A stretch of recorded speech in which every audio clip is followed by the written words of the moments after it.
Welcome back, ladies and gentlemen. Today's episode is Season 2, Episode 5, the Sisterhooves Social.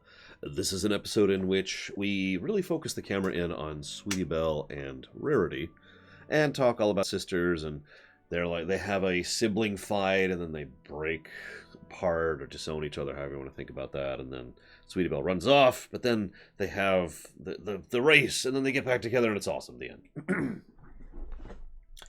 My coat's being weird. There we go. That's better.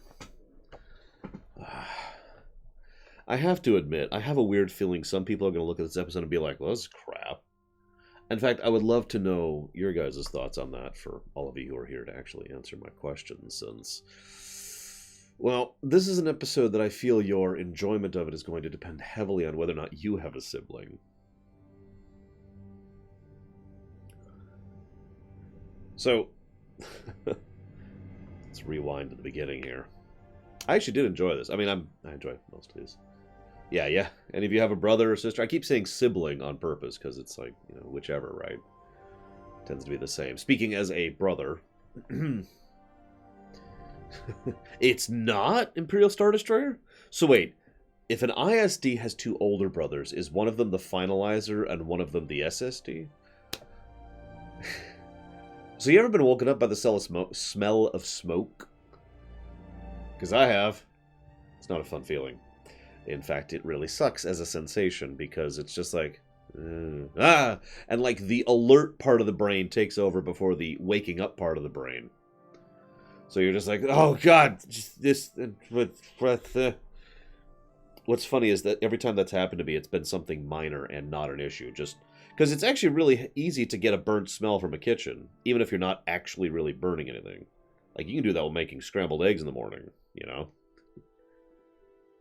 Of course, obviously, what Sweetie Belle is doing is a little bit past, you know, making eggs in the morning. So then there's Rarity's parents. I couldn't place the accent. Anyone know where that accent is? It almost sounds Minnesotan, but I don't know. I'll have to ask Platty when she shows up. But this sounded a little bit, you know, exaggerated. I don't know. Anyways, so excuse me, I should say it sounded a little exaggerated, don't you know? I can't do it. I don't know. Yeah, it's from Not Fancy Town. I do like the contrast of the parents versus Rarity. The Rarity is all prim and pristine. Really, Sniffle Ground? I didn't know all Americans sound the same. That's good to know. I'm just messing. So... I just wondered. No, for real, though. So they show up, and Sweetie Belle is apparently a comically bad cook. This is what we call comedy by exaggeration. You could say she's a bad cook and show some burnt toast and some, you know, spoiled eggs. Or you could say she's a bad cook and then take it into absolutely ludicrousville, which is what they do. Let me guess, applesauce? Nope. Toast.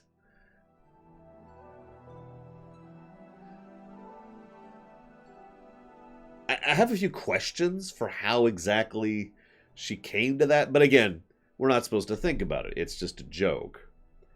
Although, that does lead to something. So first of all, we find out that Sweetie Belle has been taught how to cook by her mother. And her father's response is, you gonna eat that? So, I mean, you ever know the people who like really, really, really, really well done steak, you know, burnt steak? Maybe that's just them. Maybe they just prefer burnt food. I'm probably thinking way too much about something that's easily just being done as a sight gag, but it is also interesting because shortly thereafter, Sweetie Belle says, no, why are you cleaning up? We haven't even eaten yet. And Rarity's response is, no, we can't have this. It's too burnt. And Sweetie Belle's response is, it's not that burnt. So do you think it's just funny? I don't want to know, do I? Sinister Wing. So is it just being done for the comedy? Is it because she refuses to accept how much she screwed up? or because she legitimately doesn't understand how bad burnt food can be. Just interesting to think about. Again, the parents thing kind of lends itself towards that. So you ever have the desire to help when you were a kid? I mean, an adult works too. I'll raise my hand on this one. There's a reason why I was the one who was the housekeeper while Mom was off working full-time. Because when I was growing up, that's how that worked out. You know, it was just me and Mom when I was growing up. So, you know, cleaning, cooking, all that stuff, that was all me. And I very much... gotcha, Sinister Wing. And I very much wanted to help. It was a really big thing. That's honestly a thing I have to this very day. I'm just curious if that's unique to me, if I'm just the weirdo. I know my niece does that too. My niece definitely wants to help out whenever I'm working on something. Back when I used to take care of her full time, she'd jump in all the time and be like, hey, can I help you with this? Of course you can. Because, right? All you have to do is do it properly, like, say, Applejack and Applebloom do. But I'll come back to what Aethel's there says in a bit. She did pop in during the KOTOR. She used to pop in during my streams all the time, unprompted. She'd just be like, hi, and I'd be like, hi. Now I'm sad. Alright, so... I knew it, Shikor! That explains why you killed me with that donut. You've turned to the dark side of the help. For real, though, it's something I understand completely, which, you know... Well, I'll come back to that in a second. First, I want to comment on something that'll actually be a plot point later. Does anybody else notice Sweetie Belle basically doesn't use her horn at all? I wonder if they did that on purpose or not, because later on, and it hasn't even come up yet, it will actually be coming up in Season 2, when they start talking about how the magic that they have through their horns develops as they get older, and they don't really tend to use it extensively except for things that are related to their cutie mark. So obviously, until they get their cutie mark, it's not a big thing anyways. But none of that's really been established yet in the show, at least not audibly. And yet this does showcase that. So again, I wonder if that was done on purpose. Because this does line up nicely with what we learn later on. As I've said before, this show does a lot of backloaded storytelling, so... Shrug. Anyways, back to the point. So then she's like, oh, I'm so bored. Now that I understand completely. Because every now and again, Mom would take me to work with her. She worked in a pharmacy. She's a pharmacist. There's nothing to do there whatsoever. And there's no real space to play in. So you get like a chair and a little bit of room, and that's kind of it. You ever been there? Because I have. It's actually one of the reasons why I always feel bad for my adorable niece whenever she is taken off to, you know, in an adult engagement. I try to make sure that she is entertained, because I remember exactly how boring that could be. Now, nowadays, we actually have tools we didn't used to, like this thing, for example. Or, you know, Game Boys, if you want to go with an actual gaming console or whatever. When I was a kid, you know what we had? Nothing. I mean, we had the NES. That's it. Which wasn't really a thing. And you couldn't really watch TV in the strictest sense of the word. Yeah. I actually, now, funny story, that's when I started writing. I mean, it's the most bare bones, terrible, awful writing you've ever heard of, but the first time I started designing my own stories in my head was when I was bored at my mother's work, so... Nowadays, I could sit in a room and just entertain myself in my own head, but that's because I had to learn that skill. I certainly didn't start that way. Anyways. So, she makes this point. She says, I've never gotten in trouble for drawing before. And what's funny is if you're paying attention, if she just drew and didn't use the gems, then she wouldn't have gotten any kind of trouble. Which brings me to my point. Credit for the episode for accurately writing a child without making them irritating. I've talked about this before. Most writers don't know how to write children. They either write them as irritating, which is irritating, or they write them as adults who happen to be smaller. But Sweetie Belle actually does come across as a child at multiple points, which is good, because she should. I also like... So, you know, while this whole intro sequence is obviously exaggerated for comedic effect, most of the steps actually make perfect sense when you think about it. She wanted to cook something for her sister as kind of a hey, so she cooked very very badly, and she's like, oh, I'll go ahead and help clean up. And as she's cleaning up, she sees something else. Oh, I'll help. I'll wash her sweater for her, or oh, I want to make her something nice. And you notice the thing she draws is a thing between her and her sister. But I want to add something special to it. Basically, she just kind of keeps going one step further rather than staying within the confines of what she knows is acceptable, which is very much like a child will do. It's also worth noting, and this is just, the I hesitate to say parent. Let's go with uncle. This is just the uncle in me talking, but Rarity's house is extremely non-child friendly. Now, that makes sense. Sweetie Belle doesn't live with her, which is something Weout's already brought up that I'm going to circle back around to later. But, exactly, Aethel. See, Aethel understands. There's a weird, I call it child logic, because there's a logic there, but it's basically surface level logic. It doesn't really take into account complexity or depth or any layers past the first one. But that makes sense. They're kids. Right? I mean, duh. So, while it is a little exaggerated, a lot of it makes sense, what she's doing. Yeah, no kidding, Shikor. Now, this is actually interesting, though, because everything she's been doing has been pissing her off because she hasn't really thinking. But then she sees Rarity's room, which is all a mess. And she's like, I've got it. And you'll notice she's been paying attention, because she basically learns the lessons from the previous things. And she decides to go ahead and help clean Rarity's room as a thing to make Rarity happy. And this is where the episode gets interesting for me, because there's nothing to indicate that what she's doing is wrong there. That's actually a good move.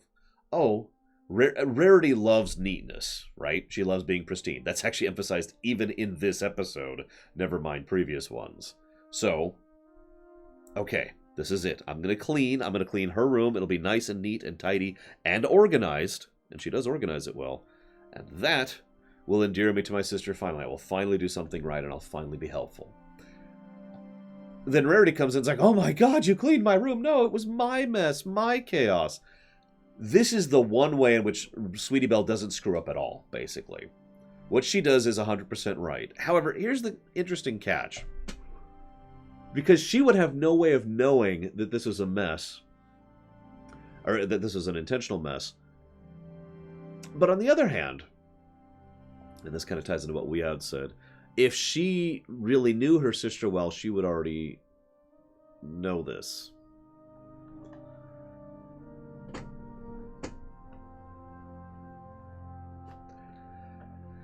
Now you're probably thinking, why is that relevant, Lore?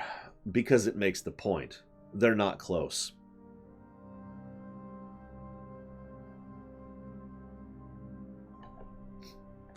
And that's the point.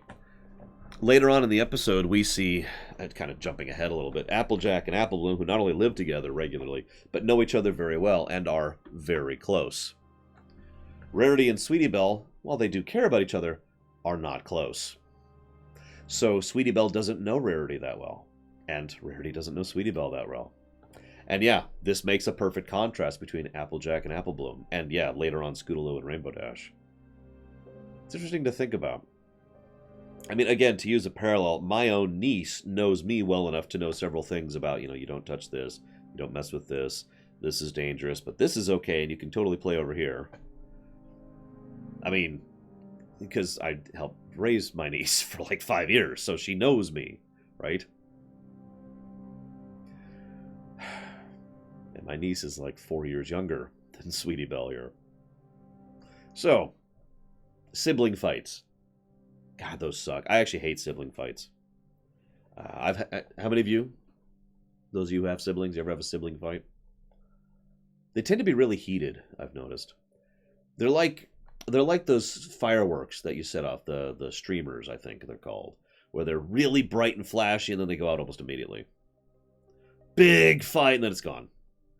The big fight and then it's gone. At least that's my experience. I actually remember with regret several of my fights with my sister. And they've all been just like, no, we're cool. And that's how it always goes for us. We're cool. I know that obviously isn't going to apply to everyone. I have the great fortune, and I understand that I am fortunate of actually having a really awesome family, but yeah. But I bench that up because that's exactly what happens here if you're paying attention. Both of them kind of blow up at each other and then walk away. So that's also true. Weouds. Rarity swallows her anger every single time. She loses it and then she swallows it down. Then she loses it and then she swallows it. And she gets a little bit worse each time, but each time she tries to shove it down. It's not until Sweetie Belle gets angry at her that Rarity finally actually admits how angry she is. Weirdly enough, that was actually probably a good move. I know that sounds very strange to say that, especially given how big I am on people getting along together, but in my experience, if you bottle up how angry you are at someone, it's not going to make it better. Venting sometimes is one of the only things that can help. The catch is not venting too far. So, we cut to Sweetie Belle hanging out with Apple Bloom and Applejack. Yeah, this... Funnily enough, the relationship between Sweetie Belle and Rarity is going to come up several times in this show. Yeah, all bottled up. I remember that one. That's actually not a great episode, but it's okay because it has characters I like, so I'm okay with it. Anyways, so Applejack and Apple Bloom are doing chores. And I've already kind of referenced this, but they're doing the chores together. They're unified and working together, and they're basically acting as a team. Now, later on, they use the apple pie analogy, but it does work because the real point here is Rarity has been behaving as an adult, speaking down to a child. Now, you need to behave as an adult to a child, but you also need to behave as if you are, at some level or another, at the same level. At least in my opinion. Like, you don't just act as if you are superior, which is kind of what Rarity is doing. This kind of ties back... Oh, shut up, Sinister Wing. This kind of ties back into what someone in chat was saying earlier. Forgive me, I don't remember who. About whether or not Rarity would make a good mother. Possibly. But not right now. Because, yeah, you need to be able to... You need to be able to talk at the level of the child you're talking to. If you just look down on them, if you treat them as if they're inferior, if you...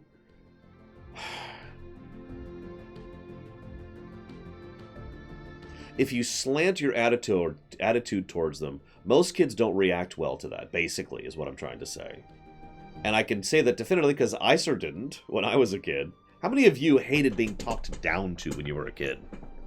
Even if they were right. Doesn't matter. Pissed you off, right?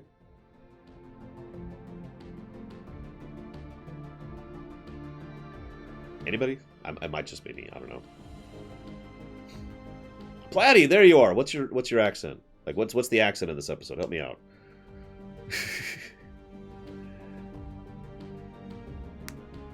Yeah, no one likes a Lucius. That's a good way to put that. That's a good way to put that. No one likes a Lucius Malfoy. That's also one of the reasons why if I ever have to reprimand a child, I make a point of trying to explain why. I never pull the because I said card. I never push on the because I told you to. If it's an emergency, my niece knows my emergency tone. It's completely different and she responds immediately because it's an emergency. And it's happened a couple times, usually with either a car while we're out and about, or one time there was a wasp, and I'm like, come here right now. No explanation, no nothing, and she knew the tone, so she came over there right now, and we got away, and I was like, okay. But you always explain. You always come down and it's like, okay, listen, this is why. This is why we're doing this. This is why this works. Do you understand? And if she doesn't understand, she knows she can ask. Of course, Baron. Mostly from teachers. Lore Mum was awesome. Lord Dad was awesome. But I have had plenty of adults talk down to me when I was a kid. Almost entirely in school. I hated school, by the way. I have no good memories of school. Right up until high school, and all of a sudden high school was actually cool. But it was also in a different state, so that might have something to do with that. Yeah.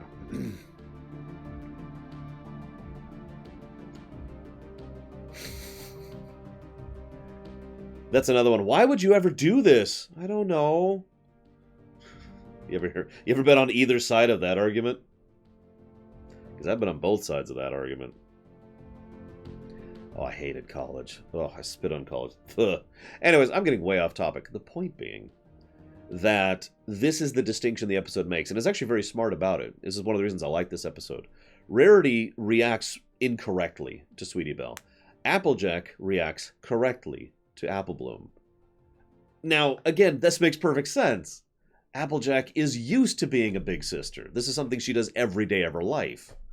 Rarity is a big sister like once every other month. And yeah, Sweetie Belle is also acting incorrectly, who is also not, is not used to that. And Raskor has a good point, too. Applejack is a family pony. She's very used to taking care of family and being a part of the family unit. Even if you ignore the fact of the extended Apple family, Applejack has a 4-family unit, which is not small. It's not huge, but it's not small either. And yeah, Applejack has basically been the adult of the group for some time, along with Big Mac, ever since their parents died, which they don't like to use the word died in the episode, but we do know that, and that's actually 100% confirmed much later in the show. So,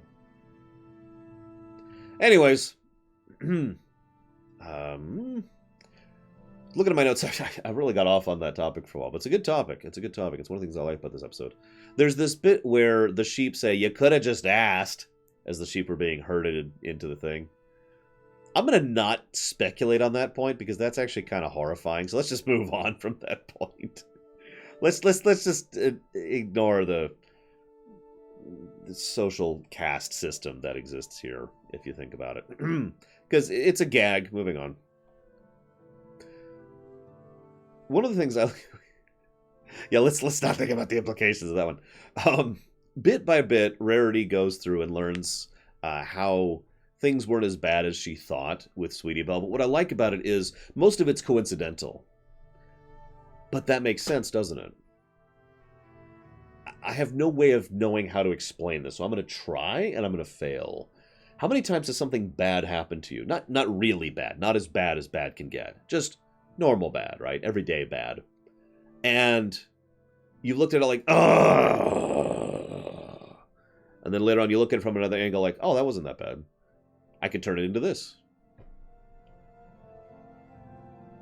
Yeah, could have been worse.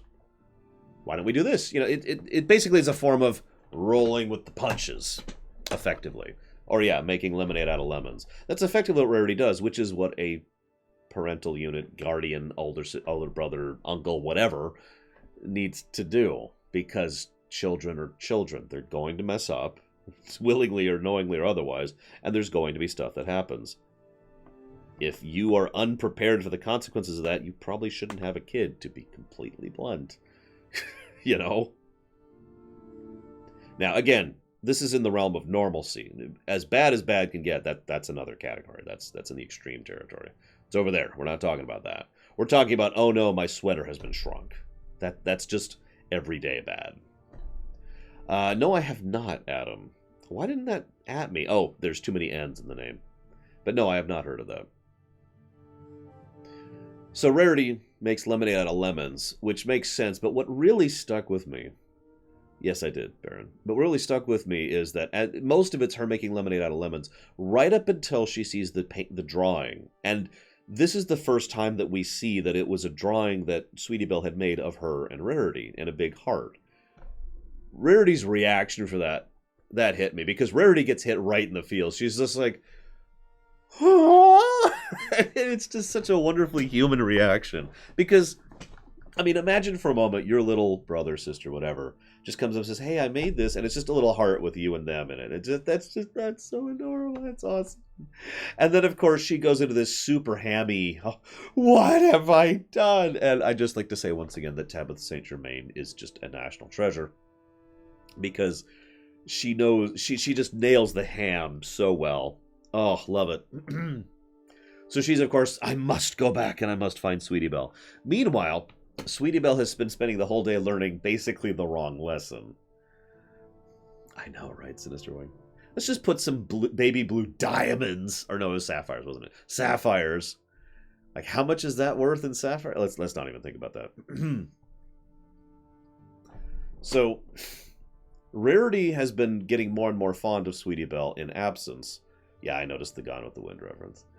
And Sweetie Belle has been learning how awesome a true friendship between a sister and another sister could be, between siblings can be. Both of them were effectively being pushed down the same path, but both of them learned the wrong lesson from it. Rarity still hasn't figured out the partnership thing, and neither has Sweetie Belle. And I love this point. It's probably one of the most quiet points of the episode. It's not super subtle, but it's subtle.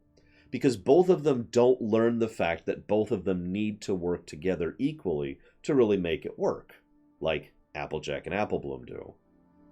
Sweetie Belle just decides to abandon entirely, and Rarity decides that we're just going to go back to, I'm the only one, I am the adult, I am the superior mentality. And it makes perfect sense that both of them would learn the wrong lesson from this one, and I like that, to quote other lore. So, also the repeating gag, one day. So then Granny Smith shows up. One thing, I really quick side note before we continue talking about it. You notice how Granny Smith isn't really a character yet? It's just interesting to think about because she'll have so much more screen presence and so many more roles later on in the show. But in season 1 and up to now in season 2, she's basically not a character. She's a side gag. She shows up for one little joke, and then that's it. That's the extent of her presence on the screen. Just interesting to think about. Also voiced by Tabitha St. Germain, who is, again, a national treasure.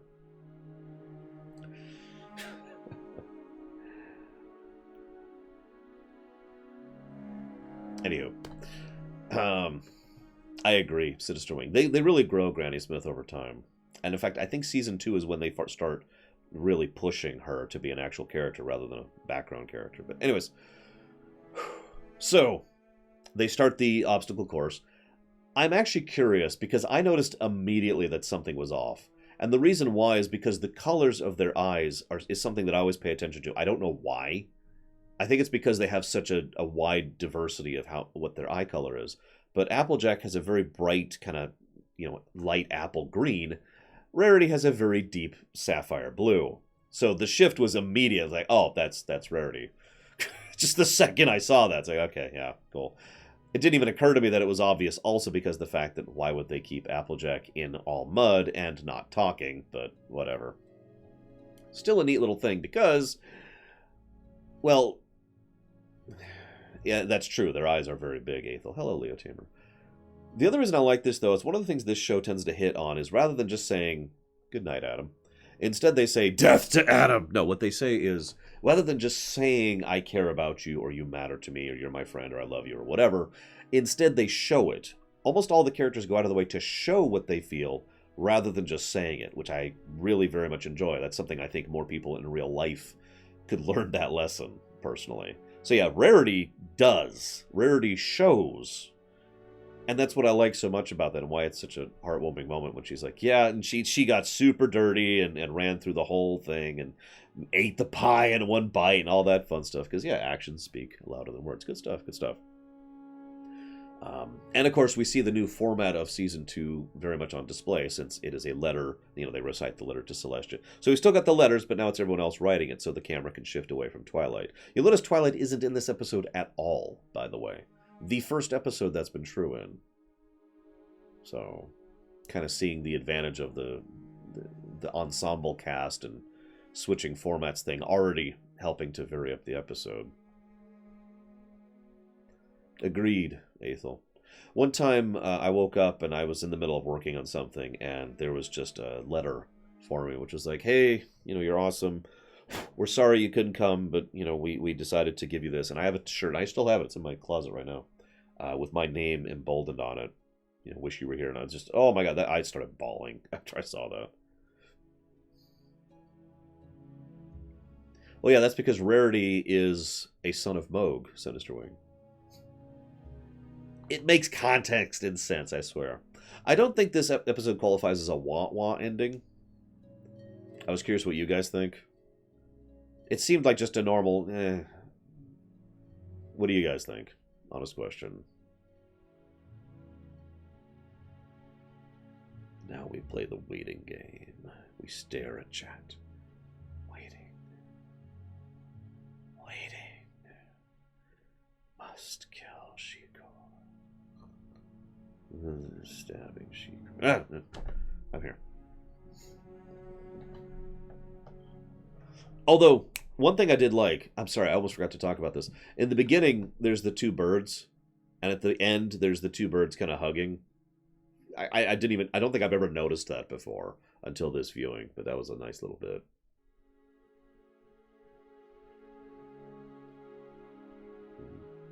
I think I'm going to say no. I don't think this really qualifies as a wah-wah. It would have been a wah-wah if it had ended at the race. You know, we should go to the spa. Ha, ha, ha, ha. That's a wah-wah moment. But then the episode kept going. So, I don't think that qualifies. Boop. Which is the end. So I'm going to go ahead and chop off the local recording.